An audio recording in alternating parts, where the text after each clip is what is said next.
তোমাদের সকলকে আমার চ্যানেলে স্বাগত। আশা করি তোমরা সকলে ভালো আছো এবং সুস্থ আছো। তো দেখো, বাইরে কিন্তু সরস্বতী পুজো চাঁদা তুলছে ছোটো ছোটো বাচ্চাগুলো। তাই যদি কোনো আওয়াজ এসে থাকে প্লিজ একটু কোঅপারেট করে নিও, কারণ এই সময় একটু ওদের মজার সময়, তাই ওদের মজা করতে দেওয়াটা উচিত। দেখো, তো আজকে তোমাদের সাথে একটা বিশেষ আলোচনা করার জন্য এই ভিডিওটা করা, এবং আমার মতামতের সাথে তোমাদের মতামতের মিলছে কিনা বা তোমরা এর সাথে আরও অন্য কিছু অ্যাড করছো কিনা সেটা আমাকে কমেন্ট করে জানিও, ঠিক আছে? তো আজকে যে টপিকটা নিয়ে আলোচনা করব তার আগে বলে রাখি, যারা আমার চ্যানেলে নতুন তাদের জন্য বলে রাখি যে এর আগে তোমাদের বাংলা কবিতা, গল্প, নাটক, আমার বাংলা ভাষা এবং সাহিত্যের ইতিহাস, এখান থেকে কিন্তু সমস্ত 5 মার্কসের সাজেশন দেওয়া কমপ্লিট হয়ে গেছে এবং সমস্ত নোটসও লেখানো আছে। তোমরা চাইলে ডেসক্রিপশন বক্স থেকে লিখে নিতে পারো বা তোমরা ইউটিউবে সার্চ করে নিতে পারো, সেখানেও কিন্তু দিয়ে দেবে। তো যে টপিকটার জন্য আজকের আলোচনা সেটা হলো, এতদিন তোমাদের শুধুমাত্র আমি সাজেশন দিচ্ছিলাম, 5 মার্কসের সাজেশন, ঠিক আছে? এবং সমস্তটাই দেওয়া প্রায় কমপ্লিট হয়ে গেছে। শুধুমাত্র অলৌকিক এবং তোমাদের যে রচনা পোর্শনটা আছে সেটা শুধুমাত্র বাকি আছে। এই দুটো দিয়ে দিলেই তোমাদের সমস্ত বড় প্রশ্নের সাজেশন দেওয়া কমপ্লিট হয়ে যাবে। তবে আমার মনে হচ্ছে যে এইবার তোমাদের আমি শর্ট কোশ্চেনের দিকে জোর দেবো, এবং তার জন্য আমার প্ল্যানটা হলো যে তোমাদেরকে আমি একটা টপিক পড়তে দিয়ে দেবো। হয়তো রাতের বেলায় বলে দিলাম বা যে কোনো সময় দিনে বলে দিলাম যে তোমরা হয়তো এই গল্পটা বা এই কবিতাটা ভালো করে রিডিং পড়ে রাখবে।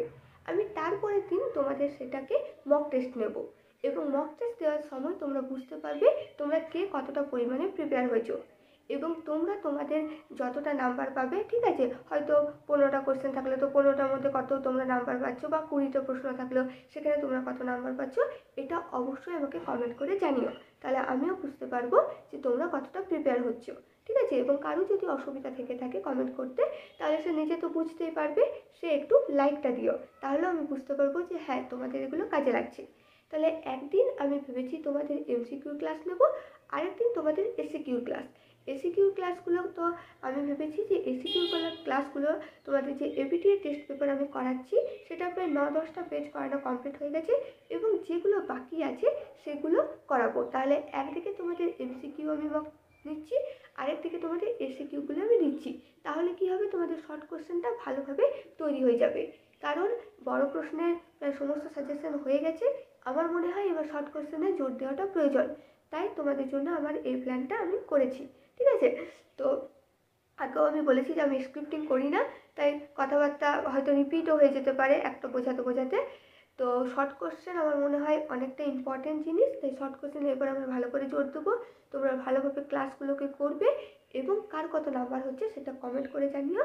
এবং যারা নতুন তাদের জন্য তো বললামই যে সমস্ত সাজেশন দেওয়া কমপ্লিট আছে, তোমরা চ্যানেলে গিয়ে দেখে নিতে পারো, এবং যদি খুঁজে না পাও কোনো প্রশ্ন তাহলে ইউটিউবে সার্চ করবে, আশা করছি পেয়ে যাবে।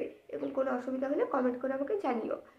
আর আরেকটা কথা, যে এবার কিন্তু সকলে ভালো করে পড়াশোনা করো, কারণ আমি চাই তোমরা সকলে খুব ভালো রেজাল্ট করো। তাই সকলে ভালো করে এবার পড়াশোনা করো, এবং যে শর্ট কোশ্চেনের পড়াগুলো দেবো সেগুলো রিডিং করো, এবং তারপরের দিন কিন্তু মক টেস্টটা দিও। তাই সকলে একটু অ্যাক্টিভ থেকো এবার থেকে। এবং যারা এই মুহূর্তে নোটস লিখতে পারছো না বা সময় হচ্ছে না, তারা আমার সাথে টেলিগ্রামে যোগাযোগ করে নিও। নোটস যদি পারচেস করতে চাও তাহলে আমার সাথে টেলিগ্রামে যোগাযোগ করে নিও। টেলিগ্রামের লিঙ্ক আমি ডেসক্রিপশন বক্সে দিয়ে দেবো, সেখান থেকে আমার সাথে কন্ট্যাক্ট করে নিও। এবং সকলে ভালো থেকো। Thank you.